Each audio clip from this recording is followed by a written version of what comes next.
Hello, my name is Siti Mutia Baba. The purpose of this video is to discuss and summarize the material from week 1 to week 16 of the thesis proposal course. And in the first week of the thesis proposal course, the discussion was still focused on introduction to the course, and there were several important points discussed during this first week. Number 1 is definition of sentence. A sentence is a group of words that expresses a complete thought. It must contain a subject and a verb. Example is the sun is shines. Here we can see simple subject and verb. And the type of sentence is sentence simple, choose one independent clause. Compound is choose two or more independent clause. And compound complex, at least two independent clause and one more dependent clause. And next is paragraph. Paragraph is the anatomy. And the next is paragraph. The anatomy of paragraph is one is topic sentence. The main idea of the paragraph is should be the first sentence. And supporting details, evidence, example, or explanation that prove the topic sentence. And the last is concluding sentence, a summary or concluding sentence, a summary or transition to the next paragraph. And this we have several tips for making your paragraph flow. Number 1 is unity. All sentences in the paragraph relate back to the topic sentence. And coherence. And in the page we have some tips for making your paragraph flow. Number 1 is unity. All sentences in the paragraph relate back to the topic sentence. And number 2 is coherence. The ideas are logical, connected, and easy to follow. And use transition word to create smooth connection. We move to writing process. Writing process have several way. Number 1 is pre-writing. Pre-writing is brainstorming and organizing ideas. Number 2 is drafting. Drafting is writing the first version of your paper without worrying about perfection. Number 3 is revising. Revising is reworking your paper to improve content and structure. Number 4 is editing. Editing is correcting grammar, spelling, and punctuation error. And number 5 is publishing, sharing your final work. And we're gonna move to the next topic is academic writing. Here, writing for an academic audience. For formal tone is avoid slang, contraction, and overly casual language. And number 2 is evidence-based. This is support all claim with credible evidence from research. Number 3 is objective. Objective is present information neutrally and avoid personal biases or opinion unless otherwise specific.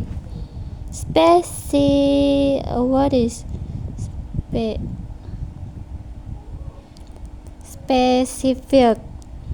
And the last is clear and precise.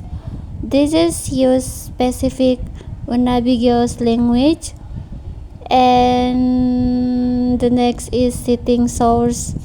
Citing source is the foundation of academic integrity.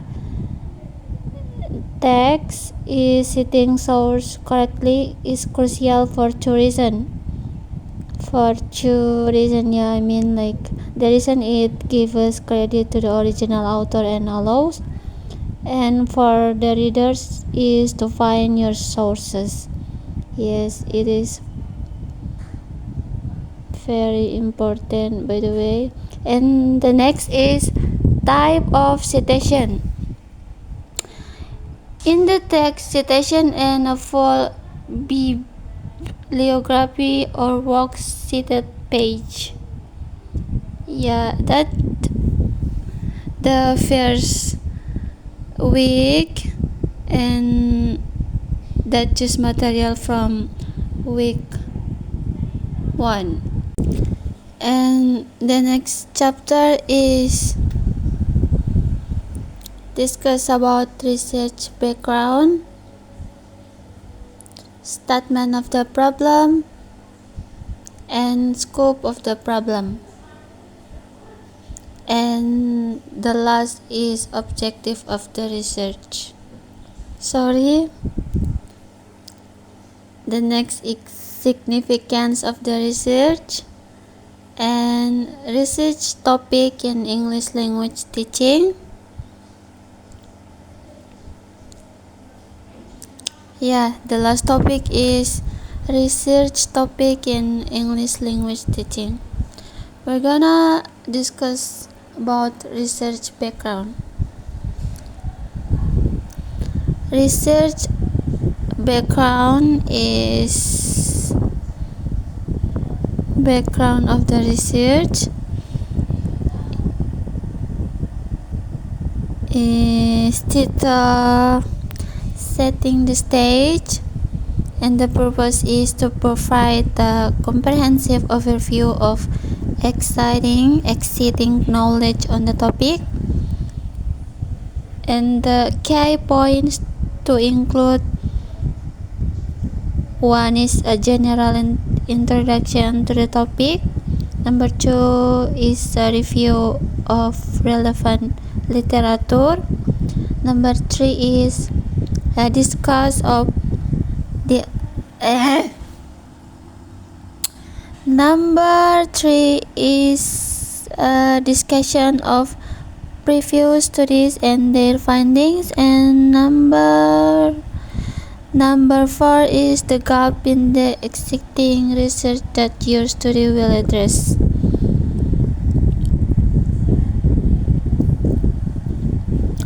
The purpose. The background set the foundation for your research. It for introduce the reader to your topic, show what is already known, and highlight what is not yet known, and explain why your study is needed, and the tips for writing an effective background. Go from general to the specific, and use recent and relevant sources, at least 5 till 10 years, unless classic study. And the next is keep it focused. Don't review anything. Don't review everything, only what's relevant to your study. And the next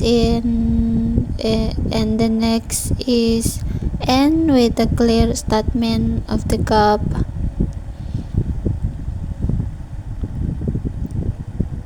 We still on the research background.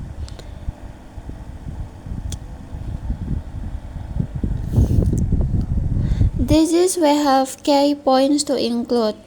Number 1 is general introduction to the topic.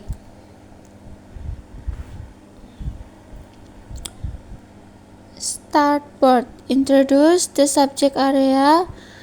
Explain why it is important. We have several key points to include. We have several key points to include. One is general introduction to the topic. Start broad, introduce the topic and explain why it is important. Still on the research background, we have several key points to include. General introduction to the topic, that is number 1, and start broad, introduce the subject area, explain why it is important, and number 2 is review of relevant literature, summaries, theories, concept and definition related to your topic. And the next is discuss how scholars have approached the issue. And number 3 is previous studies and their findings. And this we have 4 points. Number 1 is highlight what past research did and what they found. The next is compare and contrast different findings. Just that maybe. And the next is number 4, gap indexing research. Identify what is missing or not well studied. This creates a reason for your study. And we're gonna move to the statement of the problem. Statement of the problem is the title, what needs to be solved, and the purpose is to clearly and concisely identify the specific issue or question that the research will address and how to write it. Start with broad context and narrow it down to the specific problem. The next is state the problem in a single, clear and focused paragraph. The next is make sure the problem is researchable and relevant. And the purpose of the statement of the problem is identify the issue, gap or challenge your research will address. Explain why it matters in theory and practice, and provide the clear direction for your research, question or objective, and think of it as answering what's wrong or missing and why do we need this research. And this is the tips for a strong statement of the problem.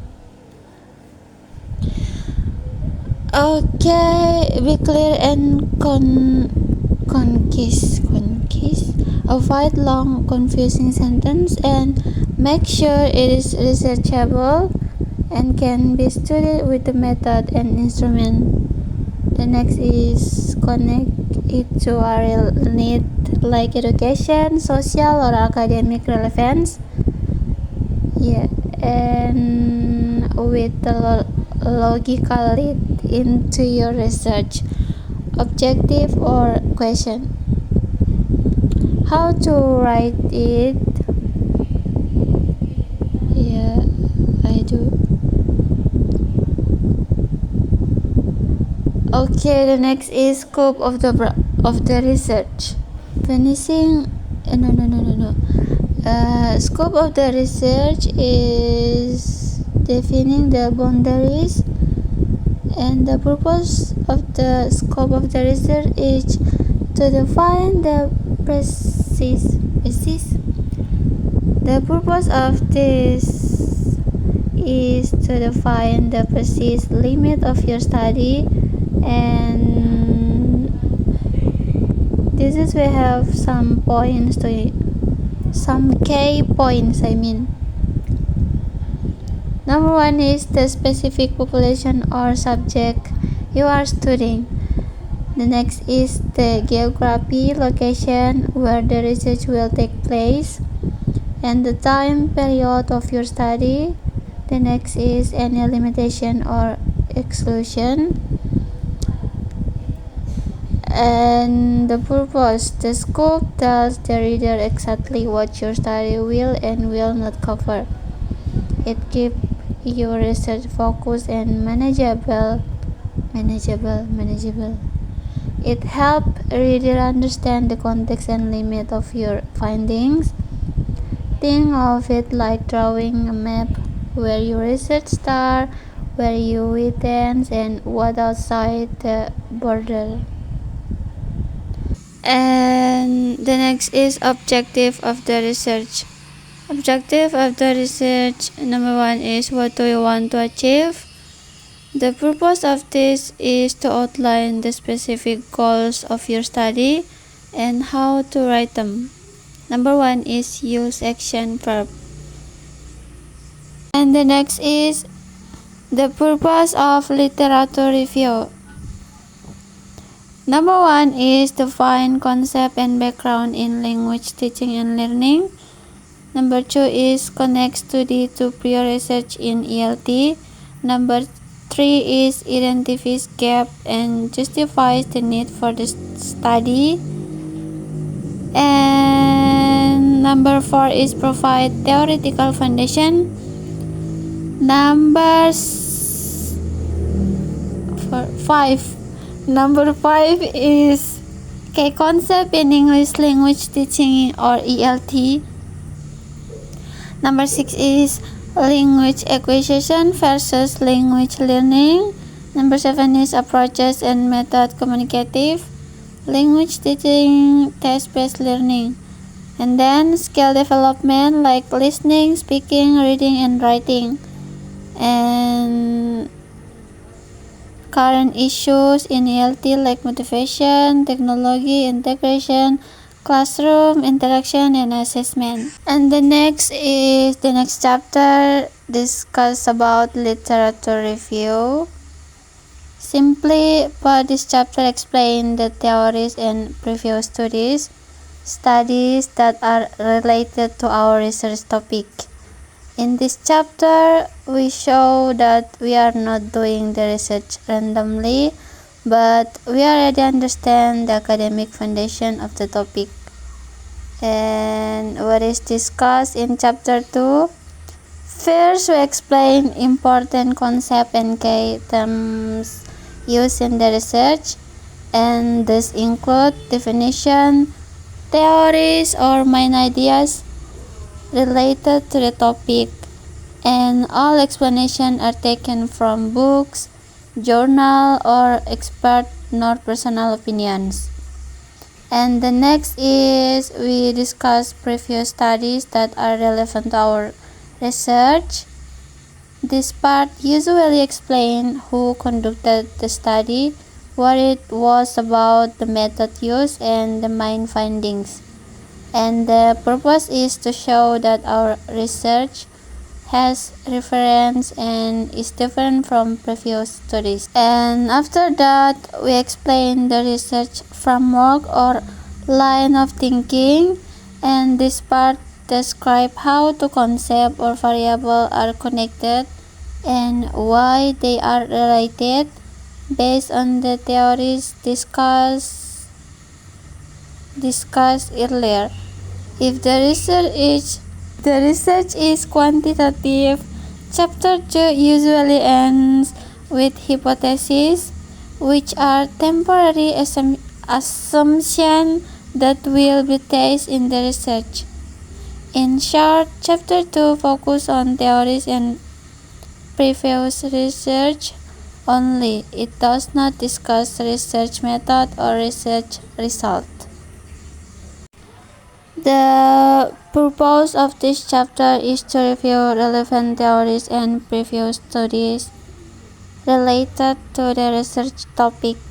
This chapter aims to provide a strong theoretical foundation, show the position of the current research among existing studies and support the formulation of the research framework and hypothesis. And the next chapter is chapter 3. This chapter discusses about research method, time and place, research population and sample, research instrument, data collection and technique, and the last is data analysis technique. And then we're gonna discuss about research method. Research method is the way the researcher collect and process data to answer the research question. And for the research design is the plan or structure of the research. It explains the type of research and the steps taken during the study. Time and place in the research. This part explains when and where the research is conducted. And then research population and sample. In this part, population is the whole group that become the object of the research, and sample is a part of the population choose to represent the whole population. For research instrument is a tool used to collect data such as questionnaire, test or interview guidelines. And the last is data collection, not for the last, but data collection technique is technique. I mean like data collection technique is the way the researcher collect data such as through observation, interview, questionnaire or documentation. And then data analysis technique. Data analysis technique is the way the researcher process and analyze the collected data to draw conclusion. Maybe just that several points we'll learn from chapter 3, and we're gonna move to the next topic or next chapter. Now we're gonna move to the chapter 4 and 5. In this chapter, the researcher explains the type of research that will be used, the research design, the time and place of the research, and the research population and sample, the research instrument and the data collection technique, and the last is the data analysis technique. So in the chapter 4 basically explain the plan and step of the research, starting from the preparation until the data analysis process, so that the research can be conducted in a clear and systematic way. And for the chapter 5 is usually this chapter contains the research schedule, which explain the plan timeline of the research starting from the preparation stage until the completion of the research report.